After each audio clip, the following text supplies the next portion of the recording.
New edition of Warhammer 40k is hitting shelves of the stores, and whether you are a new player wondering how to paint your first Space Marines, or a seasoned veteran simply looking for some inspiration, I've got something for you.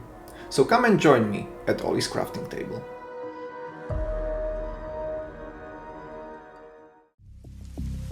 If you don't know where to start, you can't go wrong with poster boys. This Ultramarine has been painted using starter paint set from 9th edition, however, current edition has a lot of overlap. At this moment I haven't been using the wet palette and I've been only using the starter paintbrush. I have even attempted to go for the white dots in the corners of the lenses. I like my minis to tell a story. The 9th edition was centered around conflict between Space Marines and Necrons. So here we can see a friendly Necron shining a light on Space Marine's muddy boot.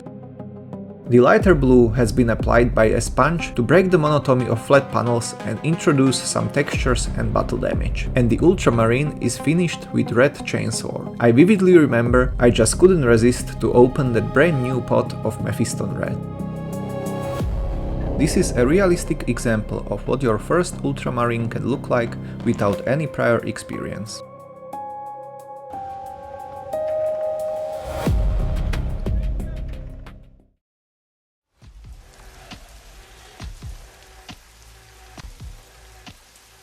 Ever since I first saw the not even fully released yet Astartes video, I knew I wanted to recreate it. I picked the miniature with the most dynamic action pose and started painting it.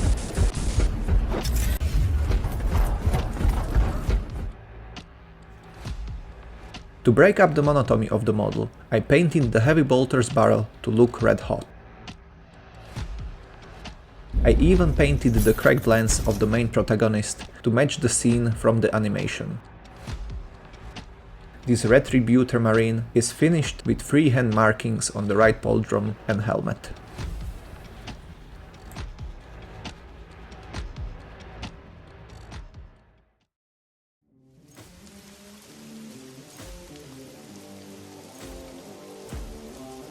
This next color scheme may look like a regular Imperial fist, but don't be fooled. It was inspired by one of my favorite game cinematics. StarCraft's 1 Battle for Amerigo.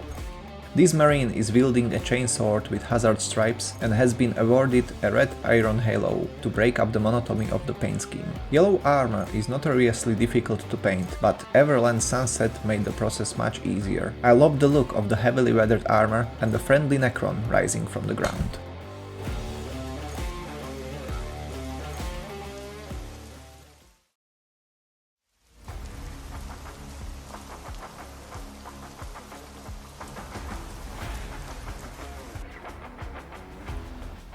We'll stay with StarCraft for a bit longer.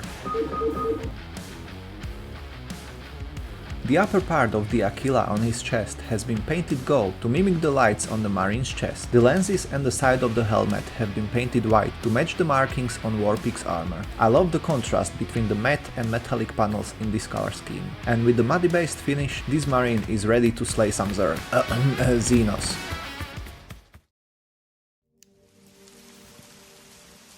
Leading the squad is the Ultramarines Sergeant. I decided to paint all my HQ units as Ultramarines because of their easily recognizable features. The vents on his backpack are fired up, providing him with extra boost for the charge. He carries his trusty sword at his hip, while a glowing rock ties the miniature to the Necron team. Ultramarine Sergeants have a distinctive red markings on their left pauldron and helmet, making them easier to spot on the battlefield.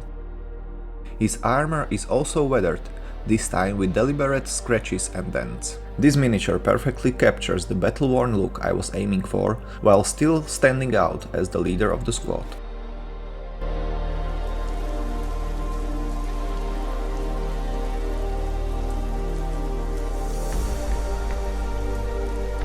The 9th edition also introduced the Lieutenant with Storm Shield. With this miniature I wanted to go for a cleaner look without showing heavy battle damage. I love the regal contrast of the white and gold on the shield. On the inside I painted the subtle glow of its energy field and captured the reflections from the eye lenses on his visor. The front of the miniature is completed with a freehand chest shield. For the power pack I went for clean, ornate look. His power sword rests in an ornamented scabbard adorned with a gemstone, while an entire Necron head is resting in the mud. With his fully charged Neo-Volkite pistol, this lieutenant is ready to defend the Imperium of Men.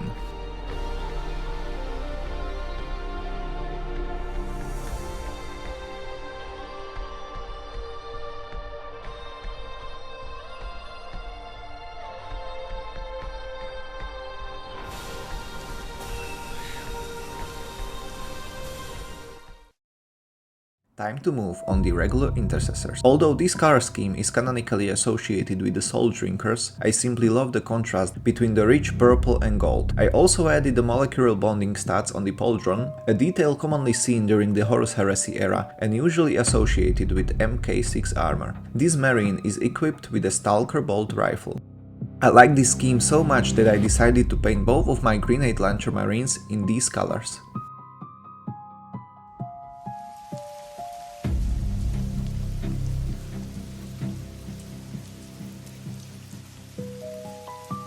Here I have experimented with my first contrast paint, Doomfire Magenta.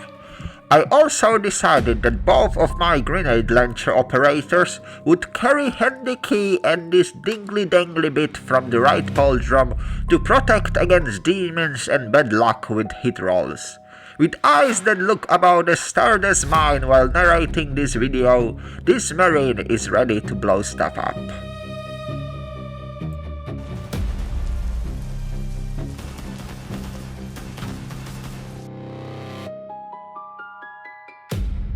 And to complete the Purple Trinity, here we have a Scarface equipped with our familiar trinkets. The chest shield depicts a direct grenade impact, leaving his face scarred and his right eye blinded. For this miniature I used a combination of blue and magenta highlights, giving you two different approaches to purple so you can decide which one you prefer. I also ran out of the specialized pauldrons, and the only transfer sheet I had was the Ultramarines, but the white contrasts the purple and gold nicely.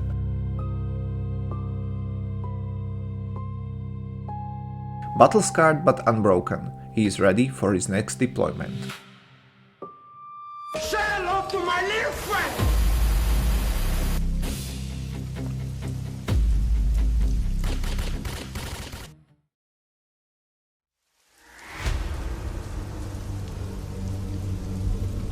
This Marine is inspired by the 1996 first-person shooter, Quake. One of my childhood memories is watching my dad battle monsters through its dark gothic halls, accompanied by its unforgettable sound effects. The power pack was inspired by the ammunition crates from the game. Despite the game's grimdark atmosphere, the main protagonist is outfitted in bright colors. The weapon is my first ever conversion. The electric beam is made from Uhu glue painted blue, while the gun's twin barrels are actually repurposed scopes. This was also the first face I ever painted, and it became the inspiration for the entire miniature. Now he's ready to hunt monsters once again, this time across the battlefields of the 31st millennium.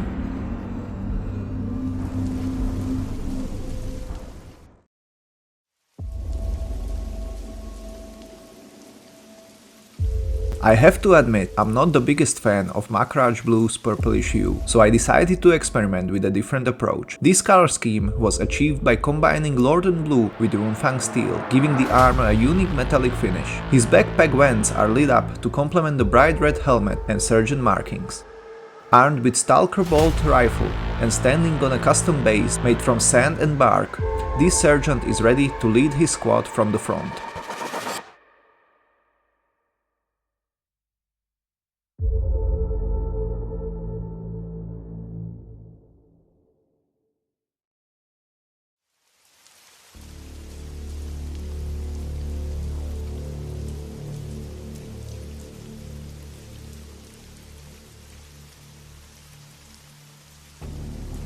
Up next is one of my favorite miniatures in the collection. I can't quite explain why, but the combination of dark blue armor with bright yellow and black markings just works for me. This is also one of the best faces I have ever painted, with strong highlights and shadows that give it plenty of character. His calm, focused expression is complemented by a glowing red bionic eye and the reflection from his wrist-mounted computer. The display features tiny scribbles on the screen, while its blue glow reflects off the keyboard and the surrounding armor. The pouch on his leg adds a practical, tactical touch. This Marine looks ready to coordinate the battle, relay vital intelligence, and keep his brothers one step ahead of the enemy.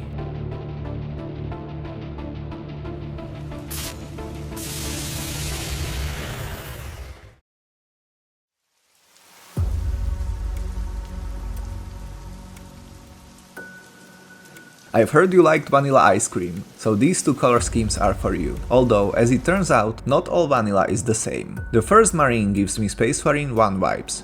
The Codex Astartes does not support this action. Shut up, Landros! While with the second I aim for a much grimmer, Grimdark look.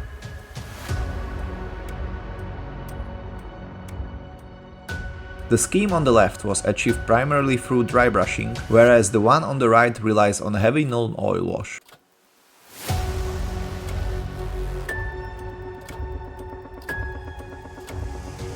Here's a side-by-side comparison, so you can decide which style you prefer. Even though these are the same monopose miniature, I managed to give the first one a different stance, and due to the different paint schemes, you wouldn't even tell these are the same poses on the tabletop. 2 Marines, 1 scope, 2 completely different personalities. That's the magic of a paint scheme.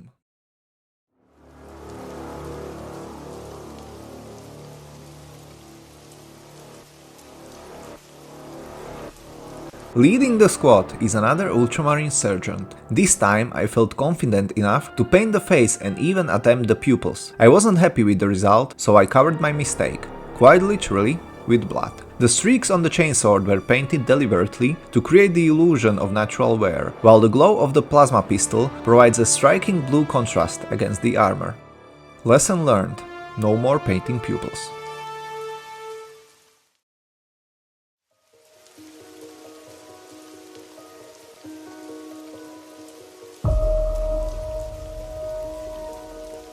Abhorring the traitor, the alien, and the mutant, the Black Templars couldn't be missing from my army.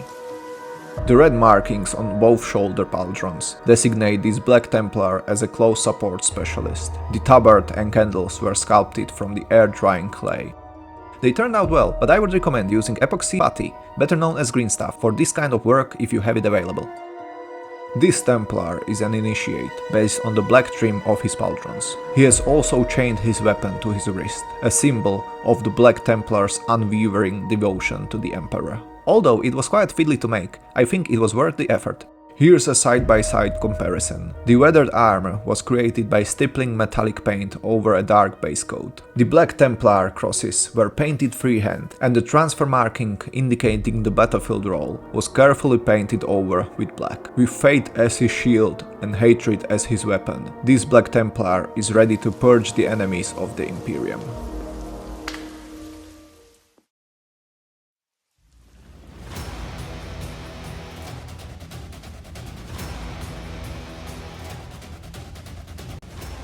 Completing the Assault Intercessor squad is a Blood Angel, clad in his iconic red armor with green purity seal. A yellow helmet denotes his close support battlefield role. The yellow blood drop on his right shoulder identifies him as a member of the 2nd Company, while the white skull on the blue knee pad marks him as a part of the 2nd Squad.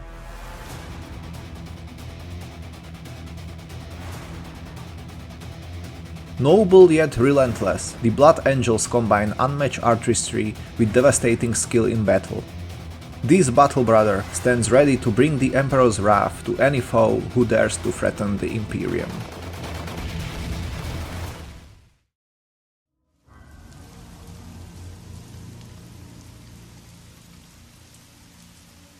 What drew me to this scheme was the contrast between the dark gold helmet and the white pauldrons. To recreate the blue armor, I tried a new technique by applying bright edge highlights over a dark base coat. The blue helmet lenses provide a subtle contrast against the rest of the color scheme. The miniature is finished with a muddy base and a spare Necron head to tie it into the rest of the army. The highlights are intentionally thick and uneven to enhance the battle-worn appearance while making the armor appear more vibrant. So what do you think? What would be the signature trait of this chapter?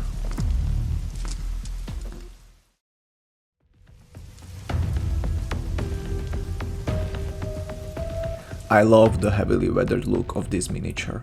It gives me strong Tychus Finley vibe from StarCraft 2. The shoulder pads are positioned slightly lower to better capture the silhouette of StarCraft 2 Marine. The base was custom made from paper sheets and painted silver to imitate a metallic floor grade. The face also features subtle highlights and shadows, although this time I wisely skipped painting the pupils. You have to love the menacing pose, the gritty, battle-worn appearance, and the imposing heavy bolt rifle.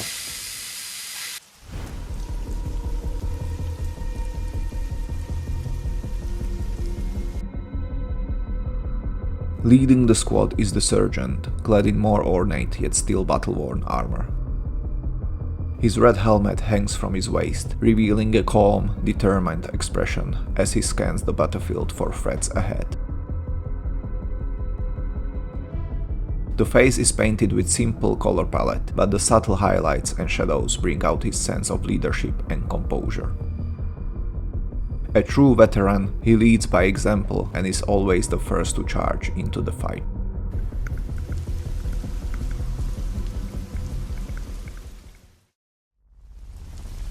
Bonus time! The Elite Edition of the 9th edition starter set included an Outrider squad. To be honest, I was never a big fan of Space Marines on bikes, but after painting this one, I have to admit it looks pretty cool. I chose the White Scars color scheme, fitting for a chapter renowned for its speed and highly mobile style of warfare. The red contrasts nicely with the white, although I have yet to add the transfers. The biggest highlight, however, is the custom base. It was built using cork sheets, wall filler and wooden skewers to recreate a broken muddy road. And now, with the release of the multi-part kit, you can pick one up for yourself.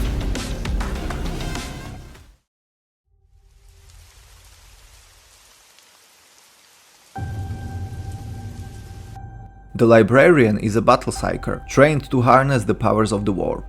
In 9th edition, psykers had their own dedicated psychic phase, allowing them to empower their allies or unleash devastating war powers upon their enemies. To this day, I still don't know whether I was trolled or not, but I painted this entire miniature while it was still on the sprue. Since it was a character model, I wanted to do the best job I could, and the paintwork turned out decently well. Unfortunately, once I clipped the parts of the sprue, I was left with large attachment marks that were nearly impossible to fix. Some mistakes only need to be made once, and this was definitely one of them.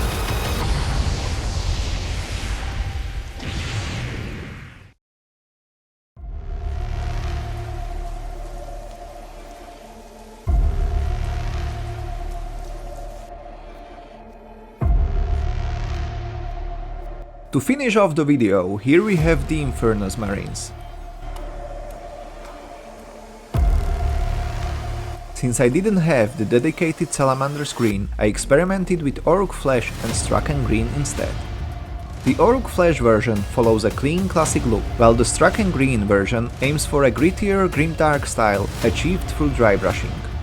The Salamanders chapter symbols and flames details were painted freehand. As usual, the trial is led by an Ultramarine sergeant. By the way, they will all be standing on lava bases. I know, what an original concept.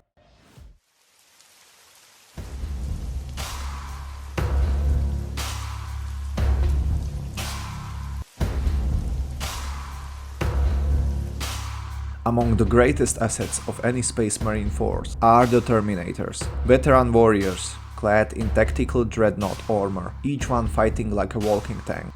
The Ultramarine's Terminator features a freehand checker pattern on his power fist, while the white helmet and glowing red lenses mark him as a veteran of the chapter. I also used glazing to create smooth color transitions and break the monotony of the large armor panels. The Blood Angels Terminator features a blue purity seal and warm orange-yellow highlights, built up through dry brushing and stippling to add texture and depth. His blazing backpack vents complete the imposing look. Whether holding the line or leading the assault, these veterans are more than ready to bring the Emperor's judgment to the battlefield.